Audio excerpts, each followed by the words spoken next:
નમસ્તે વિદ્યાર્થી મિત્રો, કાવ્ય નંબર 21 ભગવાનનો ભાગ વિશે આપણે વાત કરી રહ્યા છીએ, જેના કવિ છે રમેશ પારેખ અને સાહિત્ય પ્રકાર છે અછાંદસ કાવ્ય. આપણે જ્યારે આ કાવ્યની શરૂઆત કરી હતી ત્યારે આપણે કવિ રમેશ પારેખનો પરિચય જોયો હતો. ત્યાર પછી આપણે આ અછાંદસ કાવ્ય વિશે વાત જોઈ હતી કે કાવ્યની શરૂઆતમાં બાળકો નાનપણમાં જે બોર, કાતરા, ચીભડા વગેરે જે સૌના માટે જે ભેગું કરે છે એમાં બધાનો ભાગ પાડતા હતા અને એક ભાગ છે એ ભગવાનનો પણ પાડતા હતા. હવે કાવ્યની આગળની વાત આપણે હવે કરીશું. સૌ પોતપોતાની ઢગલી ખિસ્સામાં ભરતા ને ભગવાનની ઢગલી ત્યાં જ મૂકી રમવા દોડી જતા. શરૂઆતમાં આપણે જોયું હતું કે નાનપણમાં કવિ કહે છે કે અમે ચણી બોર, કાતરા એ બધું વીણવા જતા હતા. ત્યારે કોઈની વાડીમાં ઘૂસી જઈ અને ચીભડાની ચોરી કરતા હતા, વડના ટેટા પાડતા હતા અને પછી બધા જ ભાઈબંધો એ જે વસ્તુ એમણે ભેગી કરી હોય એ બધા જ ફળ છે એ કાઢી અને એક ઢગલો કરતા હતા અને એમાંથી સૌનો ભાગ પાડતા હતા કે આ ભાગ ટીકુનો, આ દીપુનો ભાગ છે અને આ ભનિયાનો અને કન્યાનો ભાગ છે અને છેલ્લે એક વધારાની ઢગલી કરતા હતા અને વધારાની ઢગલી કરીને કહેતા હતા કે આ ભાગ એ ભગવાનનો છે. ત્યાર પછી સૌ પોતપોતાની ઢગલી ખિસ્સામાં ભરતા. હવે આ દરેક મિત્રો આ પોતપોતાની ઢગલી એ ખિસ્સામાં ભરતા હતા ને ભગવાનની ઢગલી ત્યાં જ મૂકી રમવા દોડી જતા. ભગવાનની ઢગલી છે જે ભાગ પાડ્યો હોય કે એક વધારાની ઢગલી કરી છે એ ભગવાનની છે, એ ભગવાનની ઢગલી ત્યાં જ મૂકી અને બધા રમવા દોડી જતા હતા. ભગવાન રાતે આવે છાના માના ને પોતાનો ભાગ ખાઈ જાય એમ અમે કહેતા. કવિ અને એના મિત્રો કહેતા હતા કે ભગવાન છે એની જે ઢગલી કરીને મૂકી છે એ ઢગલીમાં એ ભગવાન છે એ રાત્રે છાના માના આવે અને પોતાનો ભાગ છે એને ખાઈ જાય છે. તો અહીંયા એક બાળપણની નિર્દોષતા છે એ જોવા મળે છે કે નિર્દોષ બાળકોની ભગવાન પ્રત્યેની શ્રદ્ધા છે કેવી છે એ દેખાય છે કે ભગવાન છે એ રાત્રે છાનામાના આવે છે અને પોતાનો ભાગ ખાઈ જાય છે એવું તેઓ કહેતા હતા. પછી મોટા થયા, બે હાથે ઘણુંય ભેગું કર્યું. કવિ આગળ કહે છે કે પછી અમે મોટા થયા અને બે હાથે અમે ઘણુંય ભેગું કર્યું. એટલે કે તો કે ખૂબ જ માલ મિલકત ભેગી કરી, ખૂબ કમાણી કરી અને એની સાથે માલ મિલકત પણ ભેગી કરી. ભાગ પાડ્યા ઘરના, ઘરવખરીના, ગાય ભેંસ બકરીના અને ભગવાનનો ભાગ જુદો કાઢ્યો. આગળ કવિ કહે છે ઘરવખરી એટલે ઘરનો જે કંઈ પણ સર સામાન છે, જે ઘરને લગતો સામાન છે એને ઘરવખરી કહેવામાં આવે છે. એટલે આગળ કવિ કહે છે કે મોટા થયા તો ઘણું બધું કમાયા, ઘણી બધી માલ મિલકત ભેગી કરી, ભાગ પાડ્યા ઘરના, ઘરવખરીના, ગાય ભેંસ બકરીના. ઘરના પછી ઘરનો જે સર સામાન હોય એ ઘરવખરીના, ગાય ભેંસ બકરી આ બધાનો ભાગ પાડ્યો અને ભગવાનનો ભાગ જુદો કાઢ્યો. શું ભગવાનનો ભાગ છે એ જુદો કાઢ્યો? શું જે બાળપણમાં નિર્દોષતા હતી એ નિર્દોષતા હવે છે નથી રહી?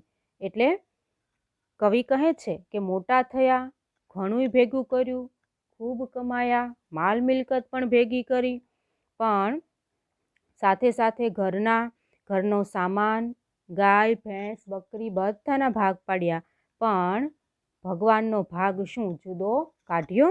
શું ભગવાનનો ભાગ પાડ્યો? રબીશ ભગવાનનો ભાગ. ભગવાન તે વળી કઈ ચીજ છે?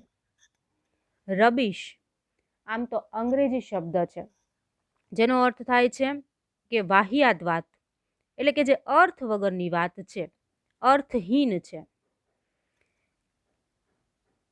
રબીશ એટલે કે અહીંયા કેવી વાહિયાત વાત કરે છે, કેવી અર્થ વગરની વાહિયાત વાત કરે છે. ભગવાનનો ભાગ. ભગવાન તે વળી કઈ ચીજ છે? ચીજ એટલે વસ્તુ. ભગવાન તે વળી કઈ વસ્તુ છે, કઈ ચીજ છે? ભગવાન છે એ કાંઈ પરિવારના સભ્ય થોડા છે કે એનો ભાગ પડાય? સુખ, ઉમંગ, સપના, સગાઈ, પ્રેમ હાથમાં ઘણું ઘણું આવ્યું. સુખ, ઉમંગ, ખુશી, સપના, સગાઈ એટલે સંબંધો, પ્રેમ વગેરે ઘણું બધું મેળવ્યું. અચાનક ગઈકાલે ભગવાન આવ્યા, કહે લાવ મારો ભાગ.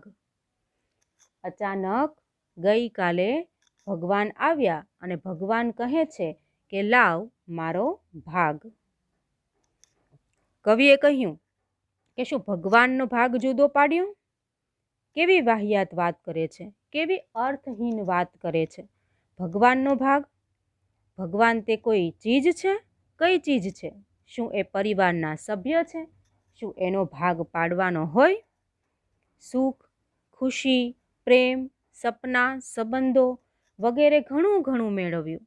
અચાનક ગઈકાલે ભગવાન આવ્યા અને ભગવાને કહ્યું કે લાવ મારો ભાગ. મેં પાનખરની ડાળી જેવા બે હાથ જોયા ઉજ્જડ. પાનખર એટલે તો એક પાન ખરવાની એક ઋતુ છે જે ફાગણ મહિના આસપાસ આવતી હોય છે. ઉજ્જડ એટલે કે વેરાન થઈ ગયેલું. મેં પાનખરની ડાળી જેવા ઉજ્જડ એટલે કે ખાલીખમ, વેરાન, એકલતાવાળા મારા બે હાથ જોયા. કવિ કહે છે કે મેં પાનખરની ડાળી હોય એની જેવા ઉજ્જડ મારા બે હાથ જોયા. એકાદ સૂકું તરણુંએ નહીં. એમાં એકાદ સૂકું તરણું પણ નથી, એટલે કે એક પૈસો પણ નથી. પોતાના વાત કરતા કવિ કહે છે કે ખાલીખમ એવા બે હાથ જોયા કે જે પાનખરની ડાળી જેવા ઉજ્જડ હતા, એમાં એકાદ સૂકું તરણું પણ નથી, એટલે એકાદ પૈસો પણ નથી. શેના ભાગ પાડું ભગવાન સાથે? ભગવાન સાથે હું શેના ભાગ પાડું? આંખમાં જળજળિયા આવ્યા, એટલે કે આંખમાં આંસુ આવી ગયા ને અડધા જળજળિયા આપ્યા ભગવાનને. આંખમાં છે એ આંસુ આવ્યા અને એમાંથી અડધા આંસુ છે એ દુઃખની સાથે ભગવાનને આપ્યા. વાહ કહી ભગવાને મને અડ્યા. ભગવાને વાહ એમ બોલી અને કવિને સ્પર્શ કર્યો. અડવું એટલે સ્પર્શ કરવું. મારી ઉજ્જડતાને પંપાળી. ખભે હાથ મૂક્યો, મારી ઉજ્જડતાને પંપાળી. પંપાળવું એટલે વહાલથી હાથ ફેરવવો. ભગવાને ખભે હાથ મૂક્યો અને કવિ કહે છે કે મારી ઉજ્જડતાને પંપાળી, મારી ઉજ્જડતા પર વહાલથી એણે હાથ ફેરવ્યો. મારા ખાલીપાને ભરી દીધો અજાણ્યા મંત્રથી. ભગવાને મારા ખાલીપાને એક અજાણ્યા મંત્રથી ભરી દીધો. તેણે પૂછ્યું કેટલા વર્ષનો થયો તું? ભગવાને કવિને પૂછ્યું કે તું કેટલા વર્ષનો થયો?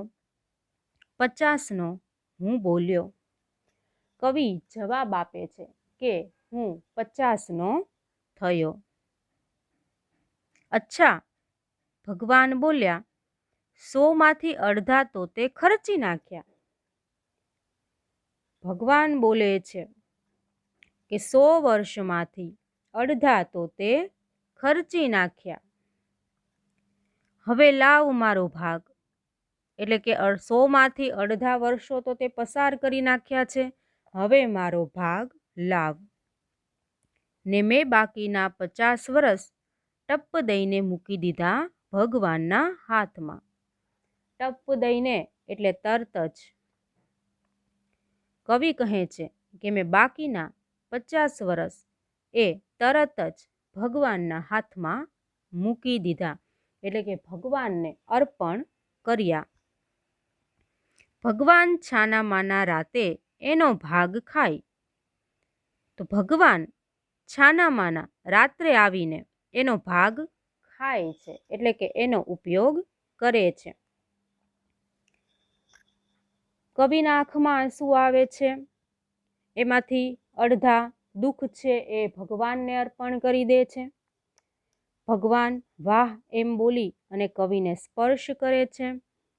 ખભા પર હાથ મૂક્યો, કવિની ઉજ્જડતાને પંપાળી અને તેમના ખાલીપાને, તેમની શૂન્યતાને એક અજાણ્યા મંત્રથી ભરી દીધો. તેમણે પૂછ્યું કે તું કેટલા વર્ષનો થયો? કવિ કહે છે કે 50નો. ભગવાન બોલે છે, અચ્છા, 100 વર્ષમાંથી અડધા વર્ષ તો તારા ખર્ચાઈ ગયા છે, પસાર થઈ ગયા છે, હવે મારો ભાગ લાવ. અને બાકીના 50 વર્ષ તરત જ કવિ ભગવાનના હાથમાં મૂકી દે છે, એટલે ભગવાનને અર્પણ કરી દે છે. ભગવાન છાના માના રાત્રે આવી અને એનો ભાગ ખાય, એટલે કે એનો ઉપયોગ કરે છે. હું તો ભગવાનનો ભાગ બની પડ્યો છું, અહીં જોઉં છું રાહ કે ક્યારે રાત પડે. કવિ કહે છે કે હવે તો હું ભગવાનનો ભાગ બની ગયો છું, એટલે કે ભગવાનને મેં મારું જીવન છે એ અર્પણ કરી દીધું છે.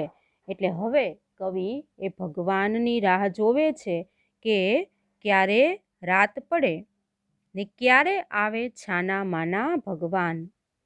ક્યારે રાત પડે અને ક્યારે ભગવાન છાના માના આવે ને ક્યારે આરોગે ભાગ બનેલા મને ને ક્યારે હું ભગવાનના મોંમાં ઓગળતો ઓગળતો. આરોગવું એટલે કે ઉપભોગ કરવો. આમ તો આરોગવું એટલે કે જમવું થાય, પણ કાવ્યના અર્થમાં એનો અર્થ છે કે સારા કાર્યો કરાવવા, સત્કાર્યો કરાવવા. ને ક્યારે આરોગે ભાગ બનેલા મને, એટલે કે ભગવાન છે એ ક્યારે રાત પડે ને ક્યારે છાનામાના આવે ને ક્યારે હું એનો ભાગ બનેલો છું તો એમના ભાગને એ ક્યારે આરોગે, મારી પાસે સારા સારા કાર્યો કરાવે ને ક્યારે હું ભગવાનના મોંમાં ઓગળતો ઓગળતો. એટલે ક્યારે હું ભગવાનના મોંમાં ઓગળતો ઓગળતો, એટલે કે હું ભગવાનને સમર્પિત થઈ જાઉં છું, હું ભગવાનમય થઈ જાઉં છું. કવિ કહે છે કે હું તો ભગવાનનો એક હિસ્સો બની ગયો છું, એક ભાગ બની ગયો છું. હું છું એ ભગવાનને સમર્પિત છું. અહીં હું એમની જ રાહ જોઉં છું ક્યારે રાત પડે અને ભગવાન ક્યારે છાનામાના આવે અને એમનો ભાગ બનેલા મને એ આરોગે, એટલે કે મારી પાસે સત્કાર્યો કરાવે અને ક્યારે હું ભગવાનના મોંમાં ઓગળતો ઓગળતો હું ભગવાનમય થઈ જાઉં. તો દરેક મનુષ્યની જીવનની જે અવસ્થા છે એની વાત અહીંયા કવિએ મૂકી છે કે એક છે બાળપણનો સમય અને એક છે એના પછીનો સમય. બાળપણમાં નિર્દોષતા હોય છે, બાળપણમાં ભગવાનમાં શ્રદ્ધા હોય છે, તો બાળપણમાં ભગવાનને દરેક વાતમાં આગળ રાખે છે. એટલે શરૂઆતમાં કીધું કે બાળકો જે વીણીને લાવે છે તેમાં સૌના ભાગ એ વહેંચી લે છે, પણ એ ભગવાનનો ભાગ ક્યારેય ભૂલતા નથી. કેમ કે બાળકો એવું માને છે કે ભગવાન છે એ રાત્રે આવીને પોતાનો ભાગ છે એ ખાઈ લેશે અને પછી એ કદાચ ભગવાનના બદલે કોઈ ભૂખ્યા વ્યક્તિએ એ ખાધું હોય તો એ એક પ્રકારનું સારું કામ જ છે.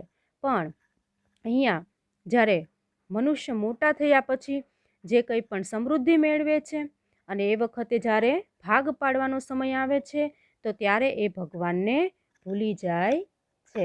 એટલે અહીંયા મોટા થવાની સાથે જ મનુષ્યના જીવનમાંથી ઈશ્વર છે એ જાણે કે હાંસિયામાં ધકેલાઈ જાય છે એવું પણ આપણે કહી શકીએ. તો આ કાવ્યની અંદર જે અંગત સ્વાર્થ વૃત્તિ જોવા મળે છે અને ભગવાન ભૂલાઈ જાય છે, એટલે કે ભગવાન છે એ સ્વપ્નમાં આવીને પોતાનો ભાગ છે એ માગે છે તો ભગવાન પાસે આપવા જેવું કશું બચતું નથી. એટલે ભગવાન છે એના દ્વારા સારા કાર્યો થાય એવું ઈચ્છતા હોય છે. એટલે એની જિંદગીના બાકીના 50 વર્ષ છે એ માગી લે છે અને અહીંયા કવિ ભગવાનથી દૂર થતાં જતાં માનવીનું મન છે એ ભગવાન સાથે ફરીથી જોડી દે છે. તો આ કાવ્યની અંદર ભગવાને જે જિંદગીના 50 વર્ષ જે કવિએ એને સોંપી દીધા છે એ ભગવાન પાસેથી જે બાકીના 50 વર્ષ જે ભાગમાં માગ્યા છે એ કવિ એને સમર્પણ કરી દે છે. એટલે ભગવાન છે એ એના આ વાત દ્વારા કવિ કહેવા માગે છે કે એના બાકીના બચેલા જીવનમાં તેના હાથે કોઈ સત્કાર્ય થાય, સારું કાર્ય થાય અને અંતે તે ભગવાનમય બની જાય. તો આ કાવ્ય છે એ અહીંયા પૂરું થાય છે.